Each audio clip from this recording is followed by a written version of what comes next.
Good morning student. आज फिर हम लोग इतिहास पढ़ेंगे।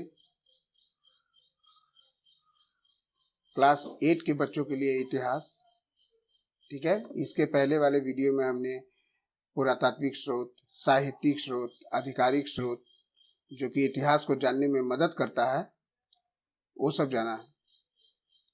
आज हम पढ़ेंगे सर्वेक्षण विवरण। ये भी इतिहास के बारे में जानकारी देता है।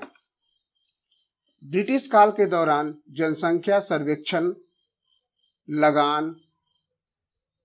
लगान को हम कर भी कहते हैं। सर्वेक्षण मतलब क्या होता है? सर्वेक्षण का मतलब होता है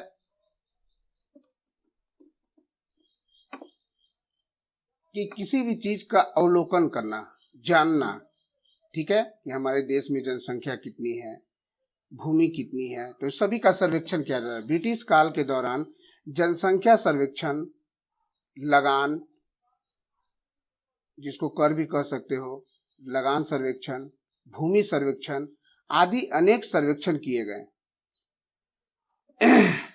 किसके दौरान किए गए? ब्रिटिश काल के दौरान। क्या क्या चीज का सर्वेक्षण किया गया?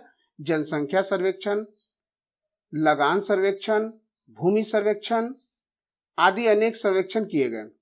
मानचित्रांकन इन सर्वेक्षणों का एक प्रमुख अंग होता है।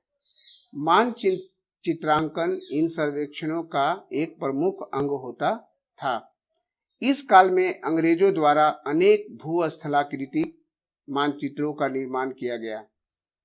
इस काल में अंग्रेजों द्वारा अनेक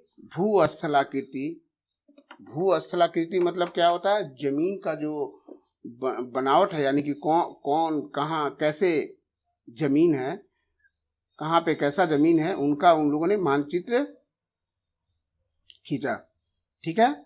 मानचित्रों का निर्माण किया गया, स्थलाकृति का। जनसंख्या संबंधी सर्वेक्षण संपादित हुए। अंग्रेजों द्वारा अनेक भूस्थलाकृतिक मानचित्रों का निर्माण किया गया। जनसंख्या संबंधी सर्वेक्षण संपादित हुए। यह सभी सर्वेक्षण विवरण पूर्णतः संरक्षित व सर्व सुलभ है। अब आता है देशज दस्तावेज।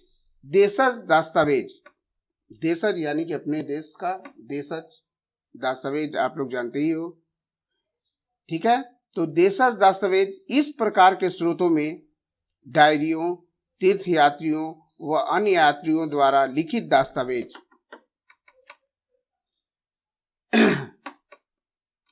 अन्य यात्रियों द्वारा लिखित दस्तावेज, समाचार पत्र, पुस्तकें, उपन्यास आदि को सम्मिलित किया जाता है। देशज दस्तावेज में क्या क्या सम्मिलित किया जाता है? डायरी, तीर्थयात्रियों और अन्य यात्रियों द्वारा लिखित दस्तावेज, समाचार पत्र, पुस्तकें, उपन्यास को सम्मिलित किया जाता है। किसमें? देशज दस्तावेज में। ये देशज दस्तावेज व्यक्तिगत भावनाओं का उत्कृष्ट संग्रह है। ये दस्तावेज व्यक्तिगत भावनाओं का उत्कृष्ट संग्रह है। ये अंग्रेजी भाषा के अतिरिक्त क्षेत्रीय भाषाओं में भी हो सकते हैं। ये जो समाचार पत्र है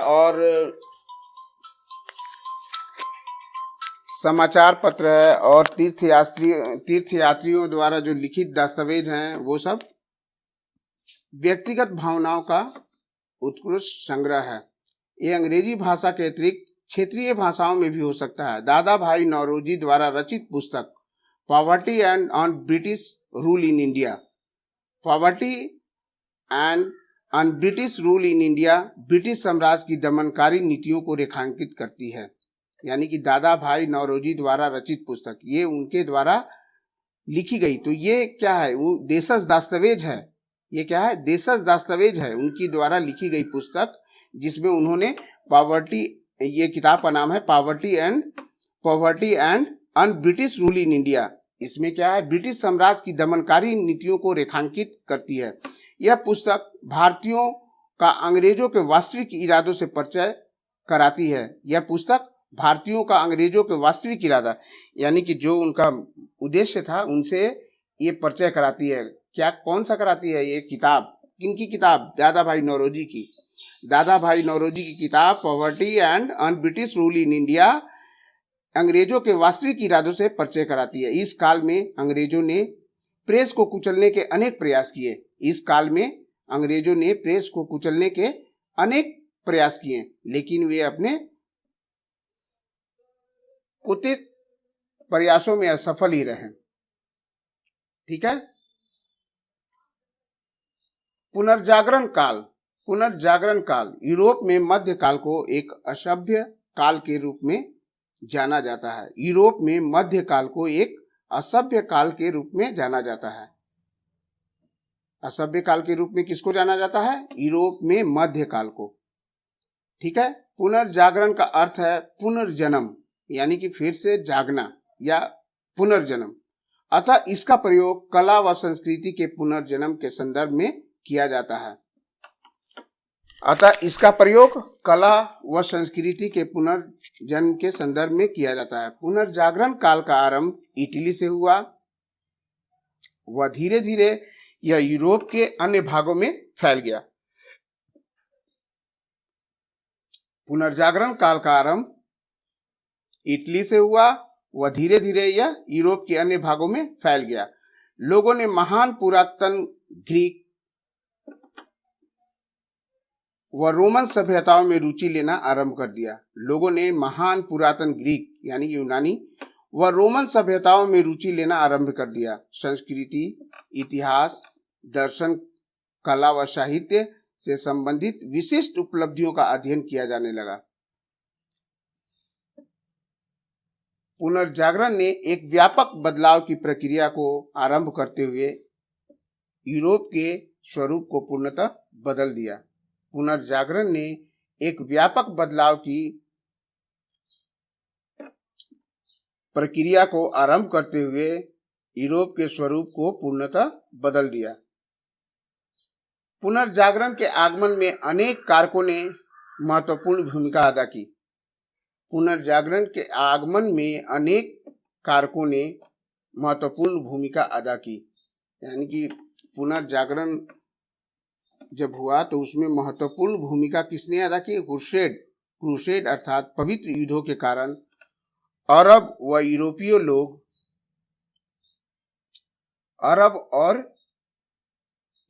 लोग एक दूसरे के समीप आए। अरब और यूरोपीय लोग एक दूसरे के समीप आए। अरब लोग वैज्ञानिक रूप से प्रगतिशील थे। अरब के लोग वैज्ञानिक रूप से प्रगतिशील थे क्योंकि वे भारतीय संस्कृति का अधिक ज्ञान रखते थे। उन्हीं के माध्यम से भारतीय संस्कृति से संबंधित ज्ञान यूरोपीय तक पहुंचा। किनके माध्यम से पहुंचा? तो अरब के लोगों से। क्या पहुंचा? तो भारतीय संस्कृति का बहुत ज्यादा ज्ञान रखते थे अरब के लोग। ठीक है। इसलिए वे वैज्ञानिक रूप से प्रगतिशील थे और उन्हीं के माध्यम से भारतीय संस्कृति से संबंधित ज्ञान यूरोपीय लोगों तक पहुंचा।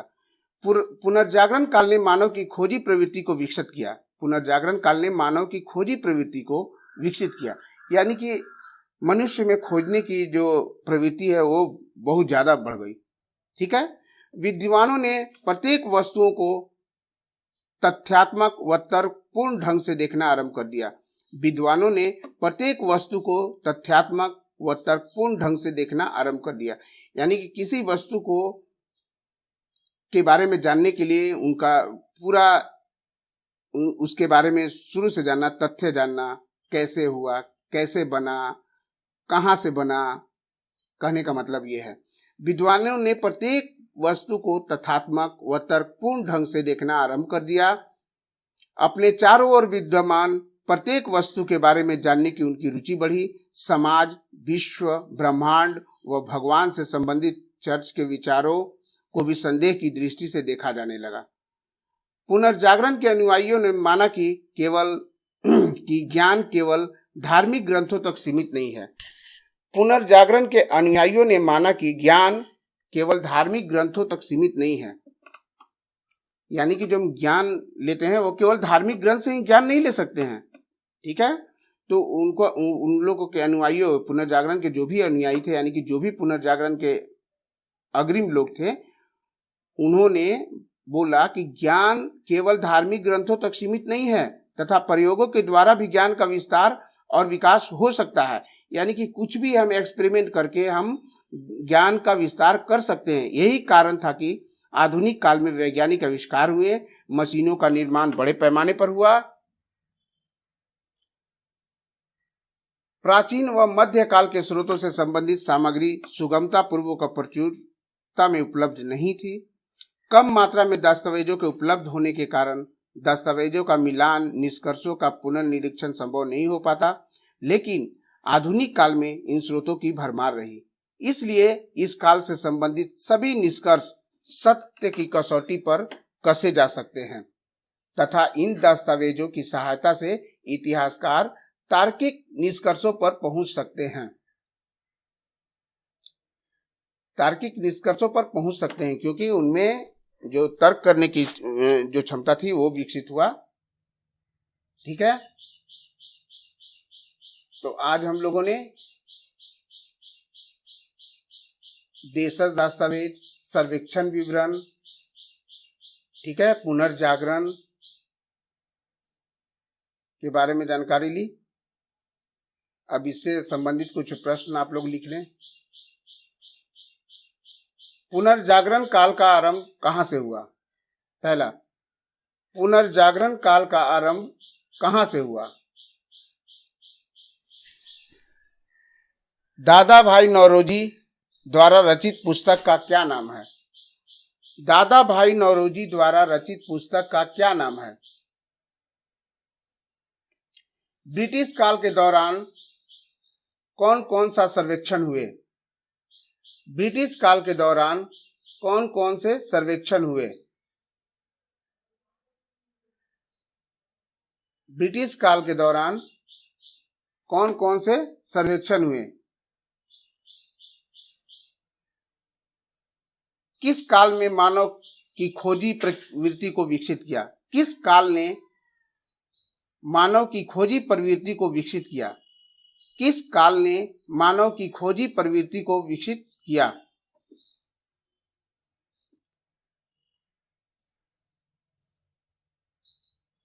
किस काल ने मानव की खोजी प्रवृत्ति को विकसित किया? ठीक है, तो आज बस इतना ही। कल फिर हम लोग कुछ और पढ़ेंगे। ठीक है।